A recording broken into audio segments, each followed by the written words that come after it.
Hi guys, welcome back to my channel. This is your girl Shireen. Guys, I'm here again, guys. As you can see, this video is the fact that Daejahane Jackson is in custody, guys. Yes, she is in custody. But I don't want to celebrate or overly celebrate because um, yes, she's in custody, but we don't know if she's going to get out. We don't know that. Anything can happen because you're innocent until proven guilty. So anyhow, guys, there's a news report that had the story and confirmed that she is officially arrested. And I'm going to play that for you, which you'll hear. Okay. November 29th, Daejahane Jackson officially arrested in connection to Shanquella Robinson murder. San Jose del Cabo, Baja California SUR. During the night of November 28, Daejahane Jackson was arrested by Interpol agents, after a control judge issued an arrest warrant against her for the crime of femicide of Shanquella Robinson, murdered on October 29 in the Cabo Villas complex in this tourist destination. Daejahane Jackson was placed in federal custody, waiting for her to begin her extradition process to Mexico, where she will be formally accused of the femicide of the 25-year-old businesswoman. The extradition process took between 1 and 2 weeks, resulting from the procedure that the Attorney General's Office of Justice carried out in the Attorney General's Office of the Republic, and this in turn, to the Ministry of Foreign Affairs of Mexico. The Attorney General's Office of the State of Baja California Sur managed to prove that the woman who appears in the video attacking Shanquella Robinson is precisely Daejahane Jackson. So, guys, there you have it. She's officially arrested.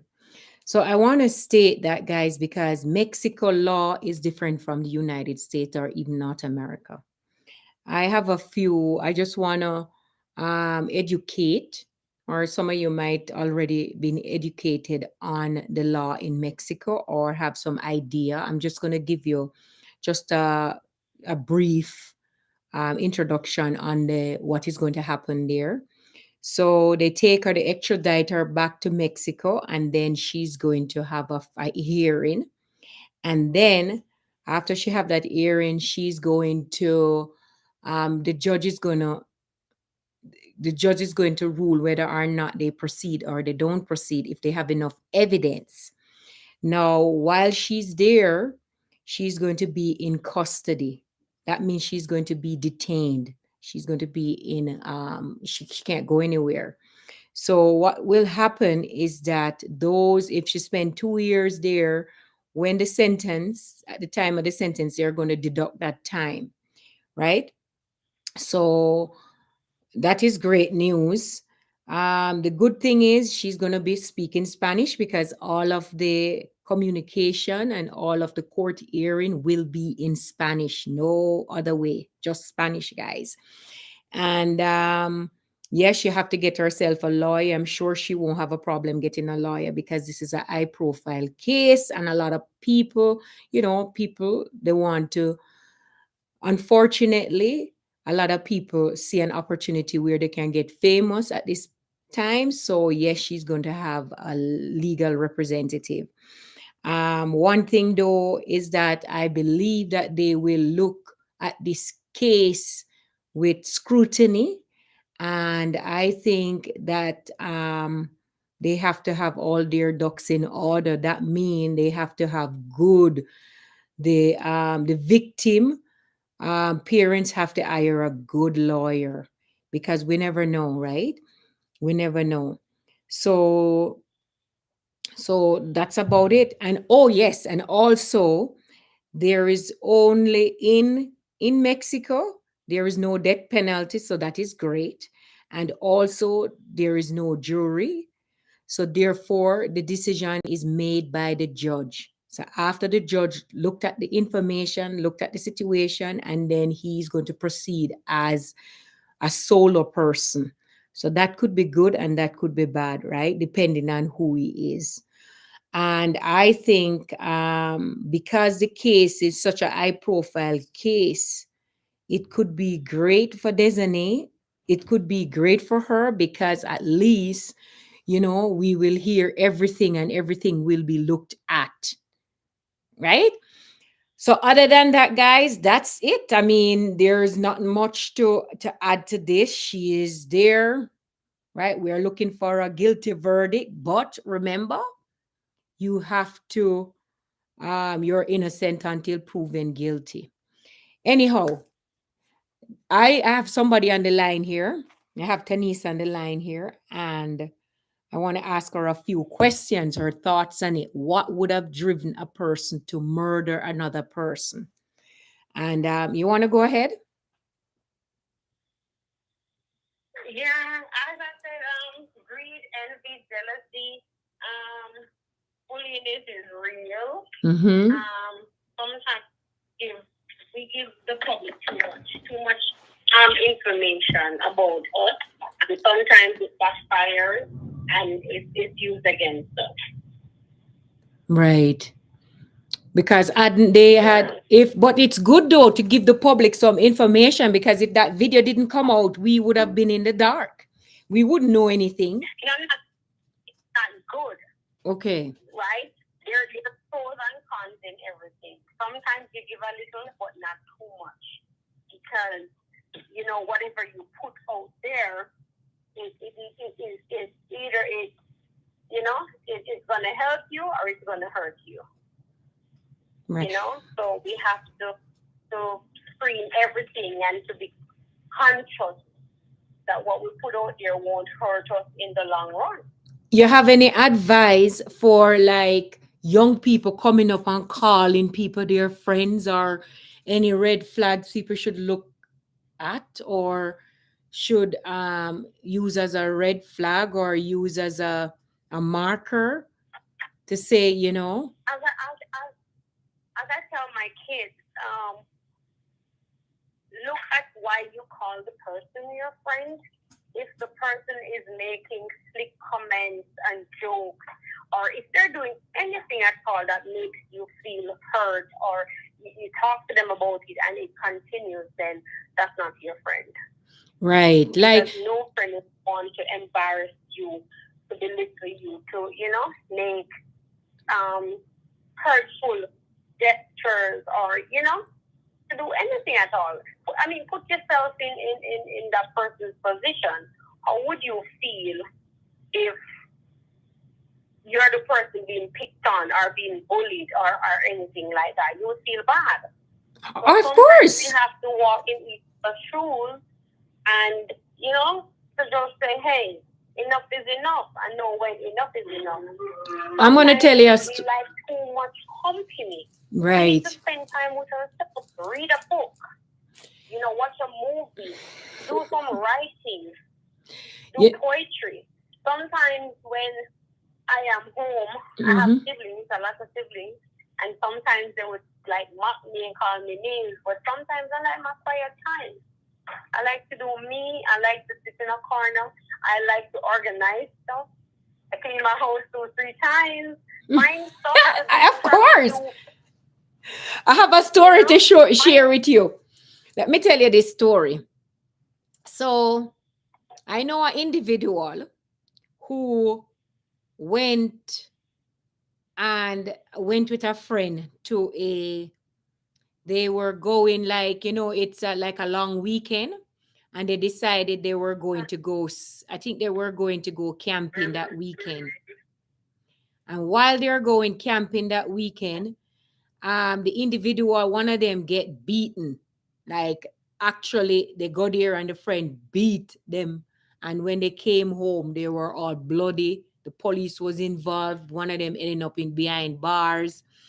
And, it wasn't a criminal case, but it was a case where the person was over drinking and then something was said and then the other friend beat the other person until their eye was shattered, And I'm just asking, how can you have a friend and you and your friend leave and go to a party or go somewhere, and then it ending up in such a way that somebody is being hurt?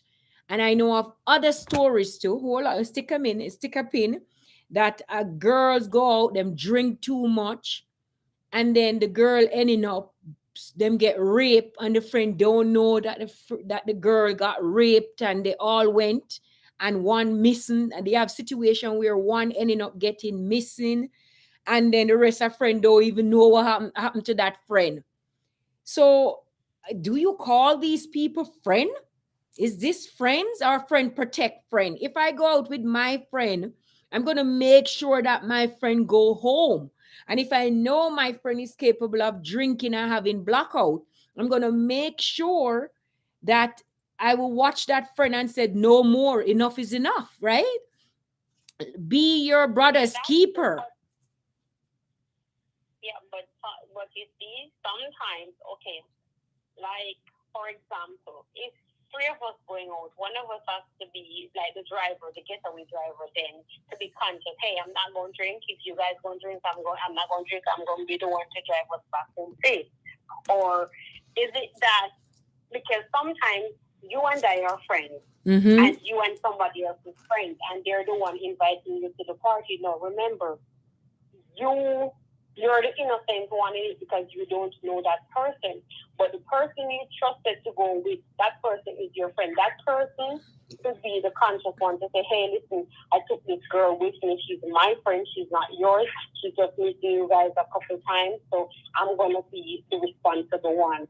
Right, and protect her. For me, I don't just call people my friends. And if I call you my friend, I tell you it's like winning the lotto. Because that I'm going to rely on you heavily if I'm intoxicated. So you have to make conscious decision. You have to say, okay, this girl is like family. She's like sister. I'm going to protect her at all costs. Right. So that's why I don't take the word friends or friendship lightly. That's not the case for me. Right, because so sometimes we evaluate people on all levels. Look at how they are around us. Look at if they celebrate us when we win. So if we're down, if they build us up. Look at all these things, because let me tell you, there's a lot of fake people in this world, and they will, when they want something for you, they'll celebrate you. But if you need them, you can never count on them. That's not your friend. Right. So we really evaluate people in our lives all around. But for me, I put everybody in categories in my life. So like if I'm in a jam, if I'm somewhere something should happen, who would be my first call? You know, would this person come 1 a.m., 2 a.m. to pick me up from where I'm at? That's how I view my friends. And I can tell you if you're a friend or if you're not. If you're just a co-worker, or if you're just somebody, hey, yeah. Have you ever heard? Have you ever heard about the story of the scorpion and the frog? No, I'm not really sure. Okay, let me tell. A long time ago, but I refresh my mind. Hold on, let me tell you about the scorpion and the frog, because what people need to understand that leopard and people don't change. The scorpion saw the frog and asked the frog to take him over the lake, and he said to the scorpion said to the frog said to the scorpion, no, I'm not going to take you over the lake because you're going to sting me. Then over the river, and then the frog says, the scorpion says, why would I sting you if you're going to take me over the river? He says, oh no, because I will drown. Right? So when he reached almost 3/4 over the lake or over the river, he said, he stung the frog and said to the frog, and the frog looked upon him and said, why? And he said, it's just my nature. Right? And the two of them went under because they ended up dying. It's just his nature. Some people can't change. They won't change. There's nothing. It's just their nature. They have envy.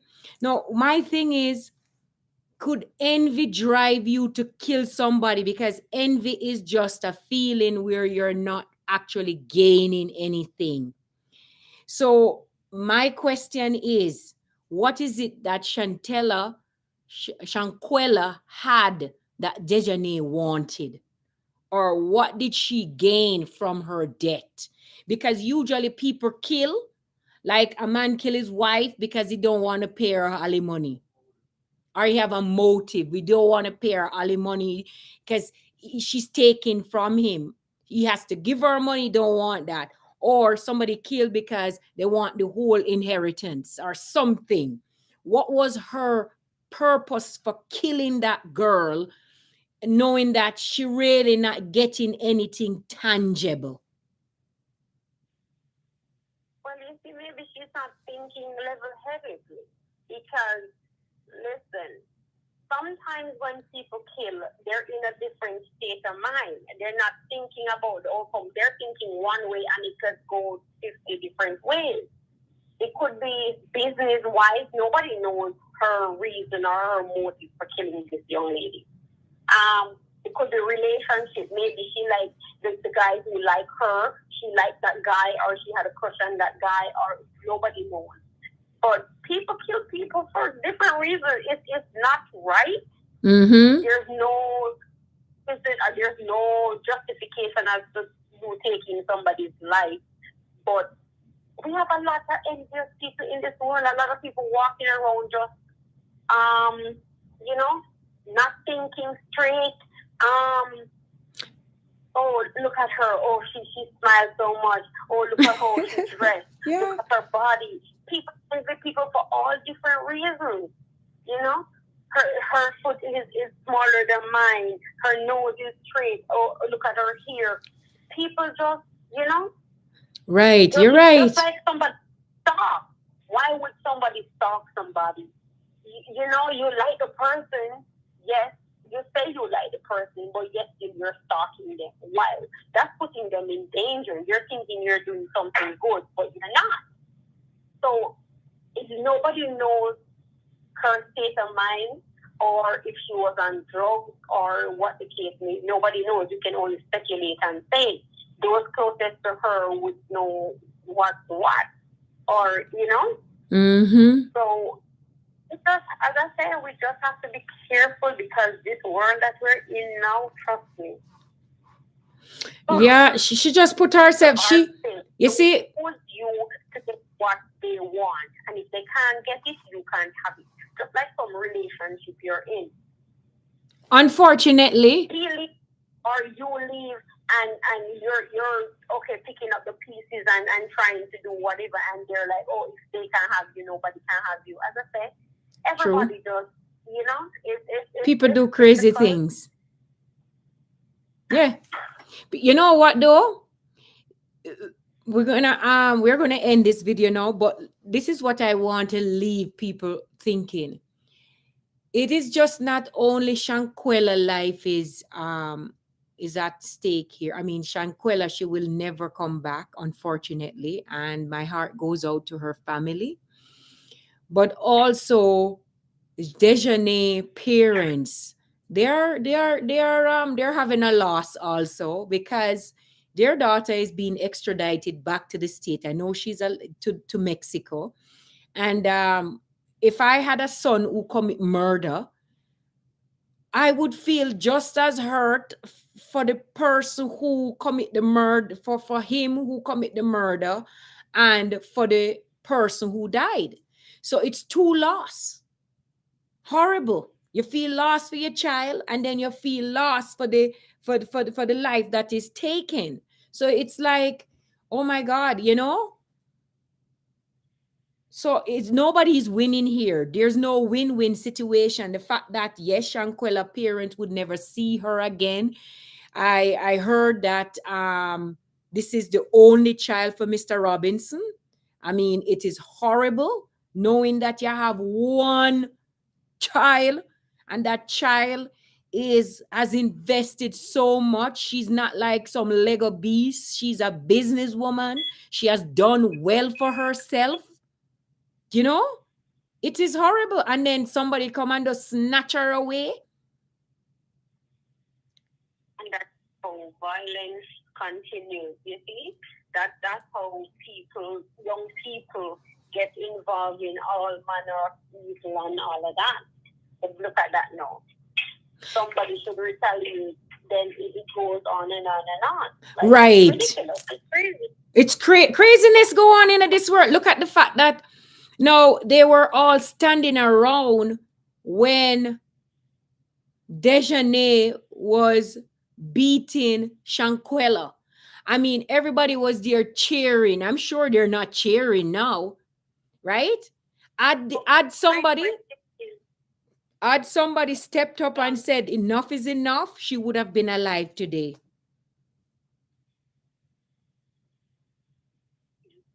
I think they should get charged too because they're an accomplice to it. That's what I say. I call them the Cabo Six. They should all go to jail. They should all go to jail because they are all accomplices, because they were there and they had an opportunity to make the right decision and they chose not to. Anyhow, guys, I'm not going to belinger this video and let it longer than it's supposed to be. My heart goes out to Shanquella family. Again, they are going to need money. They have a GoFundMe page. And if you can donate, please do so. But when you're donating, make sure you're donating to the right website, because there's a lot of people trying to get rich off of their off of this, unfortunately. So yes, do donate. And also, guys, please subscribe to my channel, and I will see you again in my next video. Mwah.